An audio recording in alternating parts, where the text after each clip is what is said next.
Mukunda jewellers వారి Purvi gold and diamonds November 1న KPHB లో ఘనంగా ప్రారంభం. ఓపెనింగ్ ఆఫర్ గా ప్రతి 3 లక్షల కొనుగోలుకు ఒక బంగారు నాణెం ఉచితంగా పొందండి. చల్సాని గారు, ఇప్పుడు బంగ్లాదేశ్ తాత్కాలిక అధ్యక్షుడు వాళ్ళ మ్యాప్లో ఈశాన్య రాష్ట్రాలను కూడా చూపిస్తున్న పరిస్థితి ఇప్పుడు అంతర్జాతీయ స్థాయిలో ఇది ఒక చర్చనీయాంశం అవుతుంది. ఏంటిది? మన గవర్నమెంట్ ఏం మాట్లాడుతుంది? బీజేపీ నీచ నికృష్టంగా తయారైందండి ఆ బంగ్లాదేశ్లో ఉన్న పరిపాలన.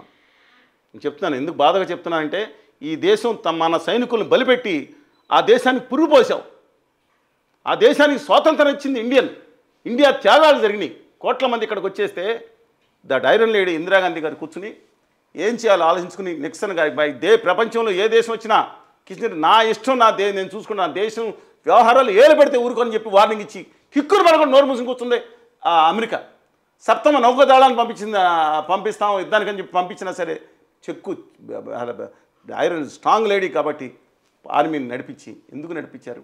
ఆ రోజుల్లో బంగ్లాదేశీల మీద ఈ పాకిస్తాన్ని నీచమైన ఆర్మీ అత్యాచార లక్షల మందిలో చేసిందని ఆరోపణండి. చంపేశారు బిడ్డల్ని.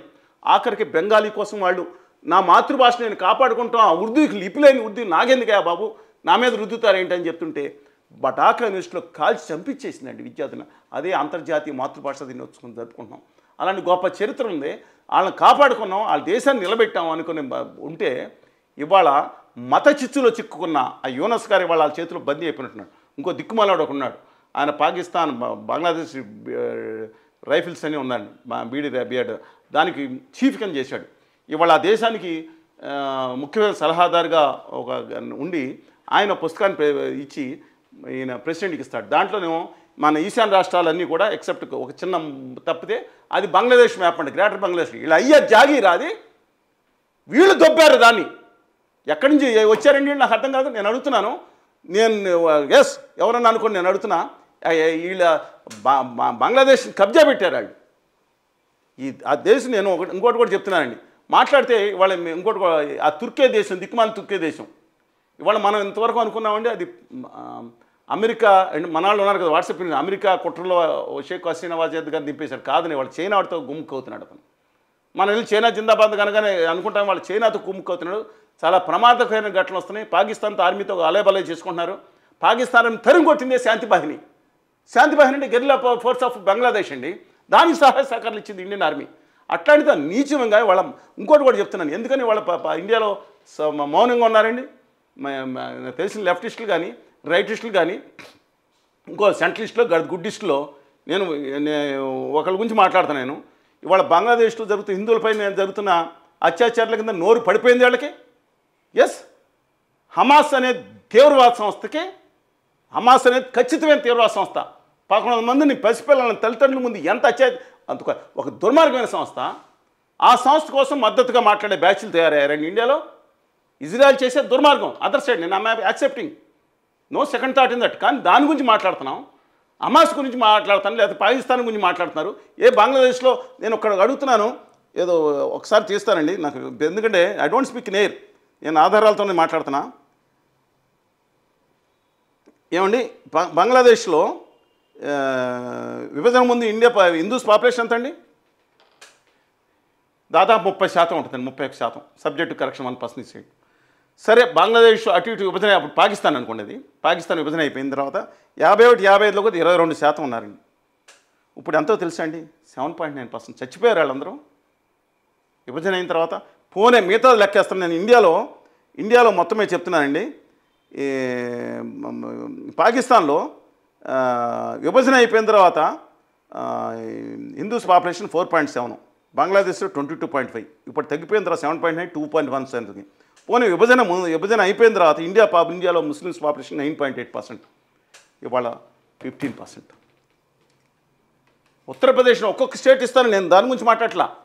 వీళ్ళందరూ వెళ్ళిపోయారంటారు కదా, నేను మాట్లాడుతున్నా, మీరు మాట్లాడుకున్న అస్సాం గురించి మాట్లాడుతున్నా. అస్సాంలో 1941లో 20% అనుకుంటే 51లో అస్సాంలో ముస్లిం పాపులేషన్ 3-4-5% కూడా లేదు. ఇవాళ 34%కి ఎలా వచ్చిందండి? 33% జనాభాకి ఎలా వచ్చిందండి ఇవాళ? ఎక్కడి నుంచి వచ్చారు? బంగ్లాదేశ్ నుంచి. ఎక్కడ పడితే ఇండియా ఒక ఆశ్రయం కింద మారిపోయిందా? ఈ ప్రపంచ దేశాల్లో ఏ దేశాన్ని ఊరుకుంటుందా?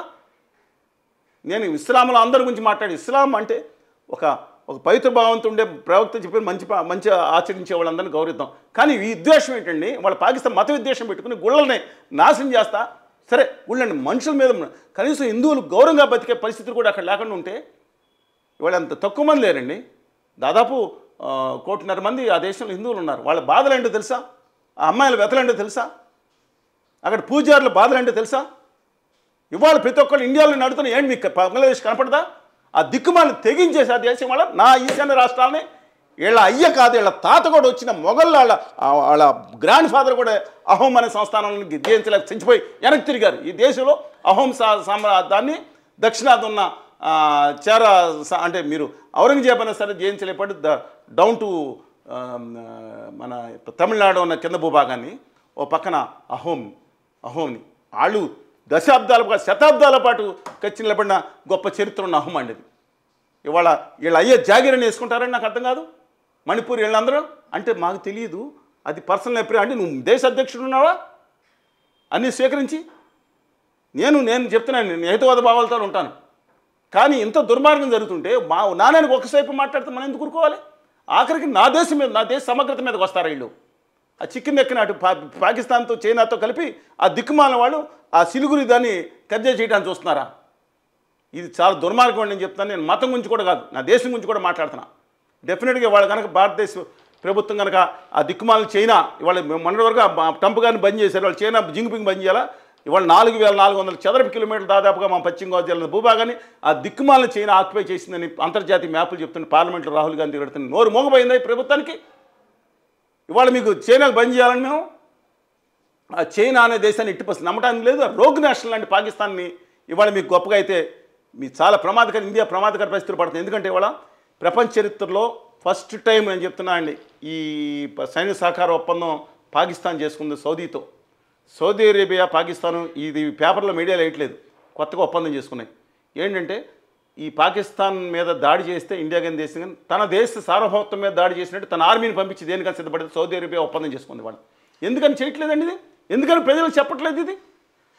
ఒక ప్రధానమంత్రి వెళ్తేగానే ఉత్తర భారత జనతా పార్టీ బ్యాచ్ అంతా ఆయనకి ఓ దండం పెట్టుకాడు, బయటకు వచ్చి ఆ రాజుగారు శాలువ కప్పాడు, ఈ సుత్తి సేదారం పెట్టుకున్నారు. వాళ్ళ ఇంత దుర్మార్గంగా సౌదీ అరేబియా ఆ తుర్కీ అనే దిక్కుమాలిన టర్కీ దేశం మన దేశం మీద దాడి చేయడానికి సైన్యానికి పాకిస్తాన్ దిక్కుమాలిన పాకిస్తాన్ సహకారం ఇస్తే దాన్ని పొగడాలని వాళ్ళ ఆ దేశంతో ఒప్పందాలు ఏంటంటే నాకు అర్థం కాదు. ఆ సౌదీ దగ్గర ఆయిల్ కొందాం ఏంటంటే నాకు అర్థం కాదు.